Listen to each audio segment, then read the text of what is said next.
Kapan malaikat diciptakan Allah? Kemungkinan banyak dari kita yang bertanya-tanya demikian.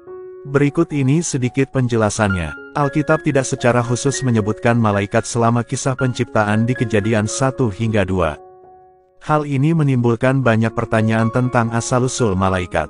Kapan Tuhan menciptakan malaikat? Alkitab tidak memberikan waktu yang tepat tetapi menawarkan rincian yang mengungkapkan periode umum di mana malaikat diciptakan. Pertama, Alkitab mengajarkan bahwa para malaikat adalah roh-roh yang keberadaannya untuk melayani umat Allah. Bukankah mereka semua adalah roh-roh yang diutus untuk melayani mereka yang harus memperoleh keselamatan? Ibrani 1 ayat 14. Dan dalam Matius 18 ayat 10, Yesus mengajarkan, "Ingatlah jangan menganggap rendah seorang dari anak-anak kecil ini karena aku berkata kepadamu ada malaikat mereka di surga yang selalu memandang wajah Bapakku yang di surga." Karena salah satu tujuan malaikat adalah untuk melayani manusia, masuk akal jika malaikat ada sebelum Adam dan Hawa. Setidaknya pada hari ke-6 penciptaan. Selain itu setan datang dalam bentuk ular untuk menggoda Adam dan Hawa.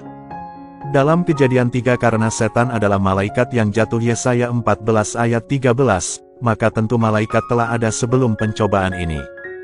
Namun detail yang lebih tepat diberikan dalam Ayub 38 ayat 4-7. Di manakah engkau ketika aku meletakkan dasar bumi, ceritakanlah kalau engkau mempunyai pengertian. Siapakah yang telah menetapkan ukurannya, bukankah engkau mengetahuinya atau siapakah yang telah merentangkan tali pengukur padanya? Atas apakah sendi-sendinya dilantak dan siapakah yang memasang batu penjurunya pada waktu bintang-bintang fajar bersorak-sorak bersama-sama? Dan semua anak Allah bersorak-sorai. Kita menemukan bahwa malaikat di sini digambarkan sebagai anak-anak Allah telah ada sebelum bumi dibentuk. Oleh karena itu mereka telah ada pada hari pertama penciptaan. Dalam Kejadian 1, tepatnya kapan para malaikat diciptakan sulit untuk ditentukan. Karena waktu seperti yang kita pahami tidak ada sebelum Tuhan meletakkan dasar bumi, mungkin saja mereka diciptakan tempat sebelum penciptaan bumi oleh Tuhan atau jauh sebelum itu. Dalam perhitungan waktu kita tahu bahwa malaikat ada pada hari pertama penciptaan dalam Kejadian 1, mereka menyaksikan penciptaan dasar bumi oleh Tuhan, memuji Tuhan atas keindahan dan keagungan pekerjaannya. Alkitab tidak pernah mengatakan bahwa malaikat diciptakan menurut gambar Allah seperti halnya manusia, Kejadian 1 ayat 26.